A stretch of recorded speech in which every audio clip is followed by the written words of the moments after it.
All right, everyone. Super excited to bring you our guest today, Anthony Pompliano, also known as Pomp.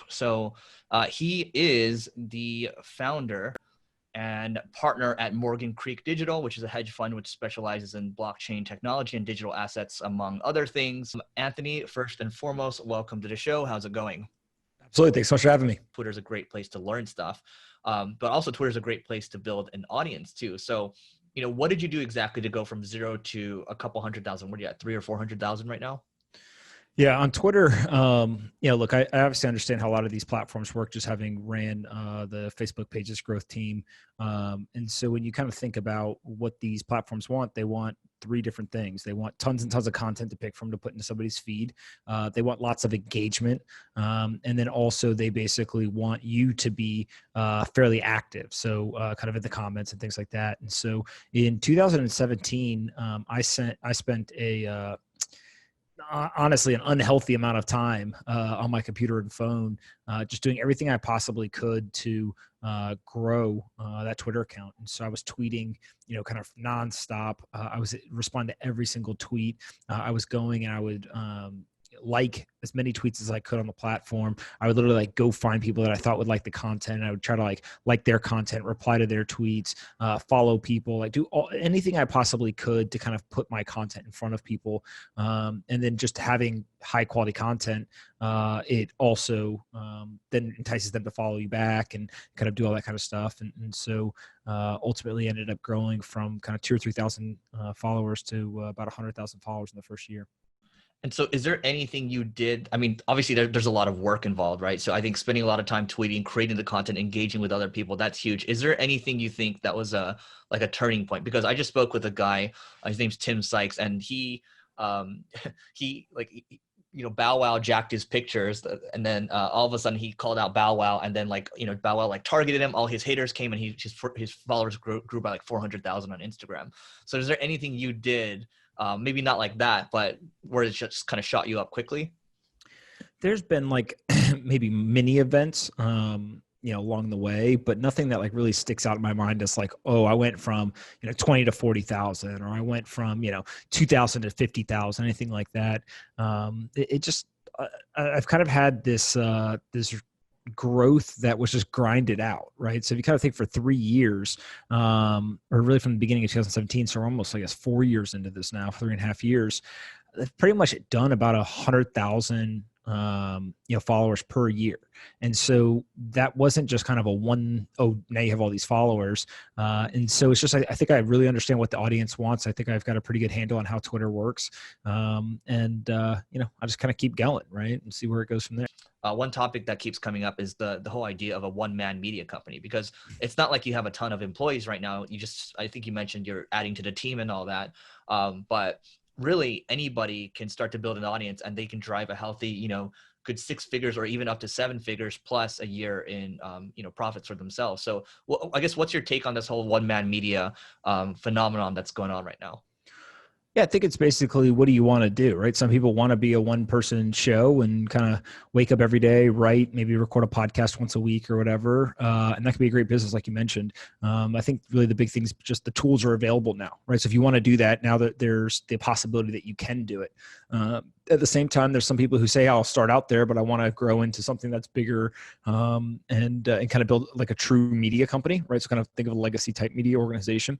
And then there's people like myself who I look at it much more as, well, I know the playbook, I've done it, I've executed it. I can teach other people how to do it. I've now got a couple of other people who are starting to do it. There's not like a traditional media organization type, business. Instead, it's basically a network of a bunch of people who are doing this and working together to grow it. And so I always tell everyone that one of the key aspirations I ask people is do you aspire to have 100% of your revenue through subscription and advertising, or do you aspire to build products and companies and then put them through your distribution? And those two things are very, very different. And I think that speaks a lot to the type of business you're going to end up building. So I'm in the latter category, but there's a lot of people in that former category who, they have no aspiration to do that. And they can still build great, literally, was Ben Thompson, I think's got kind of a mid 6 or a mid 7-figure business. And he basically writes an email, right? 4 days a week. It's very good, but he writes an email every day for 4 days. And then he does a podcast 3 times a week that people pay for. Like, it's pretty simple, right? Logic behind it. Yeah, and some people are probably thinking, well, Pomp's doing all these different things. He's creating content, he's investing, he's got Morgan Creek already. Now he's doing this rolling fund. Like, how do you even have time to do a rolling fund? I mean, I'm not apologetic about this at all. I just literally outwork people, right? And there's a lot of people who they come to me and they're like, how do I do this? And I'm like, don't even start. Because you literally you don't have the work capacity for it, right? Yeah. And so if you look kind of over the last 2 days, I was looking at it this morning, so I just know it off the top of my head. I recorded 8 different podcast episodes over a 2-day period. I wrote the newsletter, obviously both days. I signed a term sheet for an investment that I came across while doing the podcast previously. And then I've done a bunch of other calls and also signed an agreement on a new project that I'm doing, right? This business that we're working on. And so it's like, people are like, how do you do all that? It's like, that's every day. And I've been doing it for years, right? And so it's just like, I have this capacity for work because I genuinely enjoy it, right? I kind of ask people like, what do you enjoy doing?